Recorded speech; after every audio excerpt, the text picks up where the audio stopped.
నిన్నటి దినం ఘోరమైనటువంటి అవమానాన్ని ఒక స్త్రీకి చేసినారు. ఈ రాష్ట్ర ప్రజలందరూ కూడా నిన్నటి దినాన్ని దుర్దినంగా భావించాల్సిన రోజు. తెలుగు రాష్ట్రాలలో కానీ భారతదేశంలో కానీ అత్యంత గౌరవంగా మనం తీసుకునే అంశం స్త్రీలను గౌరవించడం. కానీ ఈ రాష్ట్రంలో నిన్నటి దినం జరిగింది ఏంటంటే, ఒక ప్రజాప్రతినిధి, ఒక మహిళనే కాదు, ఆమె ప్రజాప్రతినిధి, జిల్లాకే ప్రథమ పౌరాలు ఉప్పాల హారిక గారు, నా సోదరి, రాజకీయ పార్టీకి సంబంధించిన ఆమె ఒక కార్యక్రమానికి వెళ్తూ ఉంటే తెలుగుదేశం పార్టీకి జనసేన పార్టీకి సంబంధించినటువంటి దాదాపు 200 మంది 300 మంది గూండాలు, రౌడీలు నడి రోడ్లో కారు ఆపి ఆమెపై దాడి చేసి చంపే ప్రయత్నము, రాడ్లతో, కర్రలతో, రాళ్లతో కారుపై దాడి, అద్దాలు పగలగొట్టి బండ బూతులు తిట్టడం, అసహ్యకరమైన అసభ్యకరమైన మాటలు. ఆ పాప నా చెల్లెలతో సమానం కాబట్టి ఆ విధవ మాటలను ప్రస్తావించలేకపోతా ఉన్నా. అంత ఘోరమైన భాషను, అంత నీచమైన పదజాలంతో ఒక స్త్రీని అగౌరవపరచడం అంటే ఇంతకంటే అన్యాయము, ఇంతకంటే దుర్మార్గము, ఇంతకంటే నీచము ఏది ఉండదు. రాజకీయ పార్టీలకు సంబంధించిన మన రాజకీయ ప్రత్యర్థుల ఇళ్లలో ఉండే మహిళల పట్ల కూడా జరగకూడదు.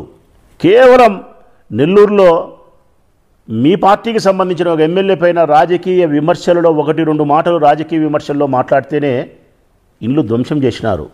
చుట్టుముట్టినారు 200-300 మంది. గంటన్నర సేపు ఆమె కారులోనే ఉండిపోయింది, బిక్కుబిక్కుమని ప్రాణాలు అరిచేతులు పెట్టుకొని. ఎంత బరి తెగించిపోతున్నారు మీరు. సంవత్సర కాలమైంది, మీరు సాధించింది ఏంది ఈ సంవత్సర కాలంలో? ఈ ప్రభుత్వం, చంద్రబాబు నాయుడు ప్రభుత్వం ఏర్పడిన తర్వాత మీరు సాధించింది ఏంటంటే, 18 లేచినా నుంచి అప్పులు చేయడం, 18 లేచినా నుంచి ప్రజలకు అబద్ధాలు చెప్పడం, 18 లేచినా నుంచి వైఎస్ఆర్ కాంగ్రెస్ పార్టీ వాళ్ళపైన దాడులు, అవమానాలు, జైళ్ళు, కేసులు. ఇంతకు తప్ప మీరు ప్రజలకు ఉపయోగపడే ఏమన్నా ఒక్కటి చేసినారా? వైఎస్ఆర్ కాంగ్రెస్ పార్టీ మాజీ ఎమ్మెల్యేగా, వైఎస్ఆర్ కాంగ్రెస్ పార్టీకి సంబంధించినటువంటి ఒక కార్యకర్తగా చెప్తా ఉన్నా నేను. దీనంతటికీ కారణం మా జగన్ మంచితనం. మా జగన్ అనుకోవాలా మేము.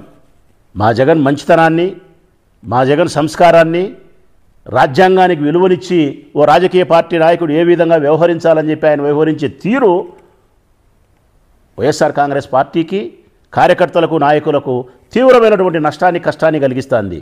ఇప్పుడు చెప్తా ఉన్నా జగన్మోహన్ రెడ్డి గారికి, నీకోసం ఎంత నష్టమైనా భరిస్తాం, ఎంత కష్టమైనా భరిస్తాం, చివరికి ప్రాణమైన ఇస్తాం, ఇది సత్యం.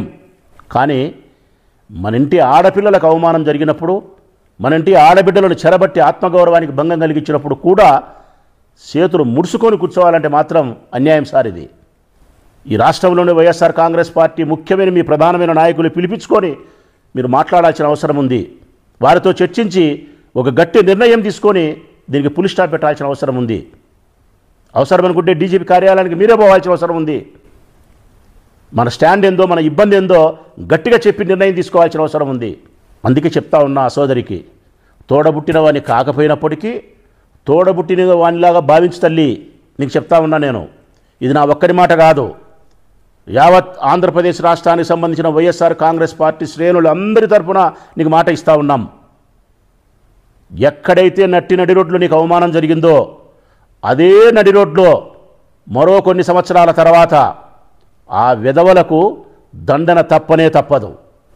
ఏ పోలీసులైతే ప్రేక్షక పాత్ర వహించినారో అదే పోలీసుల చేతనే, అదే నడి రోడ్లో, అదే స్థానంలోనే ఆ విధవలకు బట్టలు ఊడదీసి నిలబెట్టే రోజు ఒకరోజు వచ్చి తీరుతుంది.